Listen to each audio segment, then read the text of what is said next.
Okay, so you are on the Tinkercad homepage. Remember to get signed in, you push sign in. And then you go down here to sign in using social providers. So go ahead and click there. And then it's Google, as you know.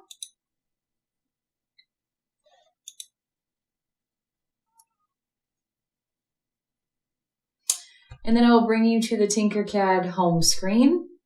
This is where we have all our past projects and where we can create new ones. So we do create new design right here. Today we're going to remember some of the skills we learned last year. And in the process, we're going to make a train car. So first we want to rename it. So you just go up here and click on the name and you push in lesson 1, since this is the first lesson that we're doing together. And the name is changed. All right, so we are going to do a train car. So let's drag a cylinder onto our work plane.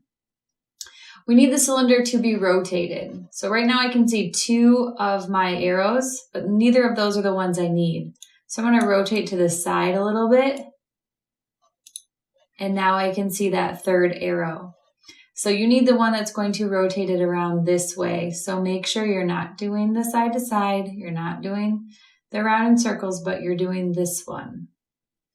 So the easiest way to get an exact measurement, I think, is to click on it and then click on the 0 that comes up. So again, click on it and then click on that 0. And now I can change it. I want to type in 90. Oop, mine went away. I took too long. So I went into that rotate. If you accidentally grabbed the wrong arrow, then just go push your undo button and go back to the correct arrow, because yours should now be kind of laying on your screen. So now we're going to resize them. As you know, you can click and drag, but it's easier to be precise if you just click and change in here. So the width, I think I'm going to go with 10. And the length, I think I'll go with 40. So mine is 10 wide, 40 long. And now I need to change how tall it is. So from this angle, that's hard to do.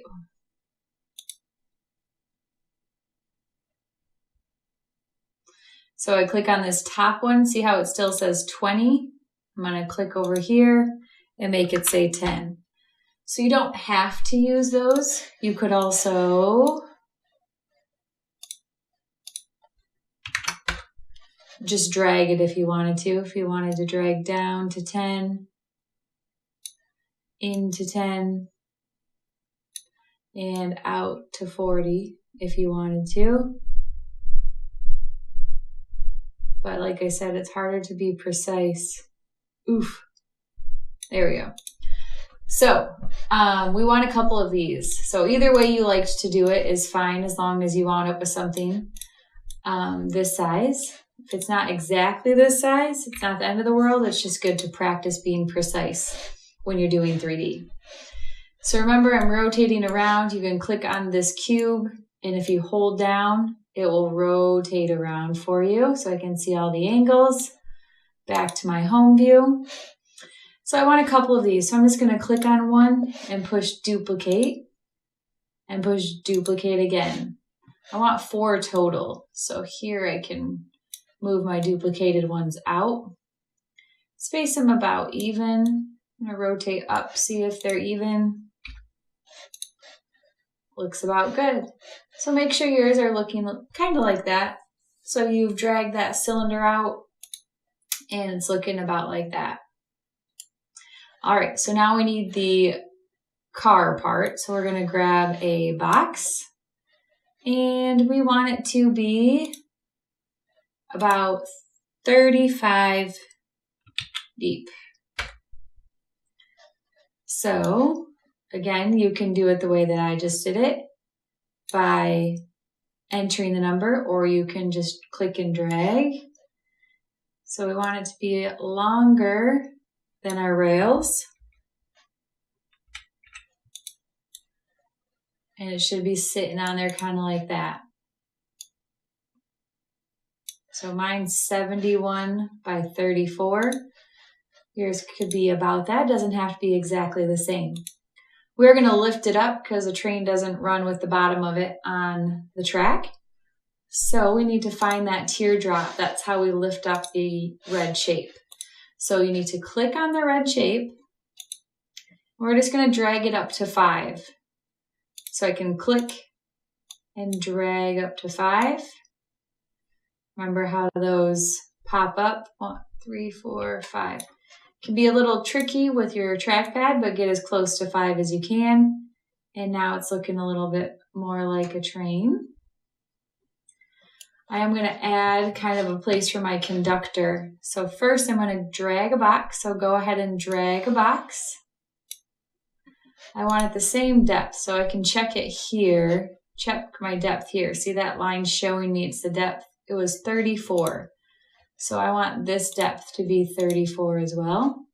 So I click on that white box, click here and do 34. Or you can drag it. My width, I'll click and drag that to be about, let's see, 30 by 34 sounds good. So mine's 30 by 34. Before I do anything with it, I'm going to cut a hole out of it. So we're going to remember how to do that here. First, I'm going to make a copy of this. So I'm just going to go up and duplicate it and drag it off. So now I have 2 of those exact same boxes.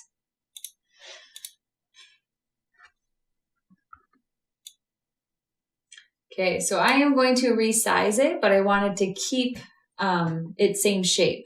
So in order to do that, I need on my keyboard to push down Shift. So hold down Shift on your keyboard, hold it, and then grab one of the corners and drag it in a little bit. I'm dragging mine to 25 and 28.33. So now mine's about right, but I do need to fix one thing before I make it into a hole. I want the depth to be longer than this one, and right now it is not. So I'm going to grab just that one and make it longer. How long does not matter, just longer. So once it's longer than this shape, you can rotate around to be sure you're good. Doesn't matter how long because it's going to become a hole. I'm going to rotate down and see what it looks like there. All right, mine's in there pretty good. You can shift yours around. So you can also use the arrows on your keyboard to move it a little bit.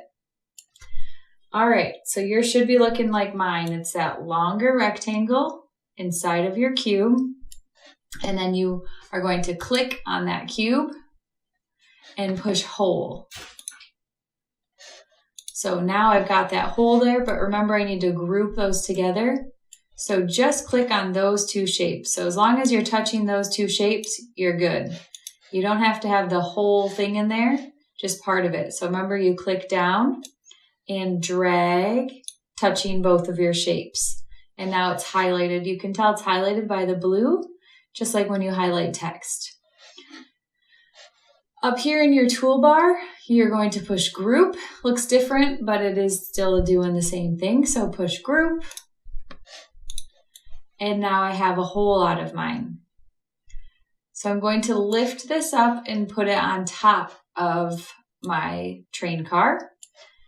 So remember we drag with that. If I can't remember how tall this is, this dotted line is showing me this arrow tells me how tall it is. It is 20 millimeters tall. Okay, so I'll drag this to about 20. So now I dragged that to 20 and I'm going to move it over onto my car. So rotate around, see how mine isn't quite even? I can make it even if I want to and level it out a little bit. You can see the overlap for now because it's not one shape. All right, so let's add one little smokestack. So drag a cylinder onto your work plane. We're gonna lift it up to 20 again. Oop, wrong one, I need this. Up to 20. And put it on top. Rotate around to see if it's centered. And we've got a train car. If I wanted it to be all one piece, I need to group it together though. So remember, you can click and highlight everything, click off of it and go on top of all of it. I dragged over top of all of it, so now it all is blue. And I can push group. If I want the colors to be different how they were before, I can just click on the color there and go to multicolor. But now it's all one piece. So if I want to change my colors, I can't change them anymore. Or at least not one at a time. I can only change it all together. So I could click and drag on top again, ungroup, if I wanted to change my colors.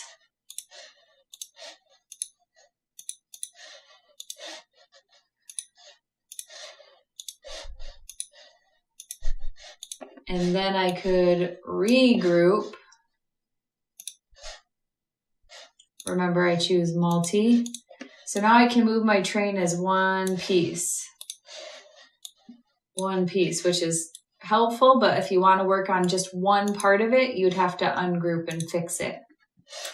So hopefully your train turned out for today. You are welcome to keep adding to it and changing it, or you can use the things we just practiced to make something of your own. So practice rotating, practice resizing, lifting things up, grouping, making holes. Using all of those skills in Tinkercad, you'll be able to create whatever you can think of.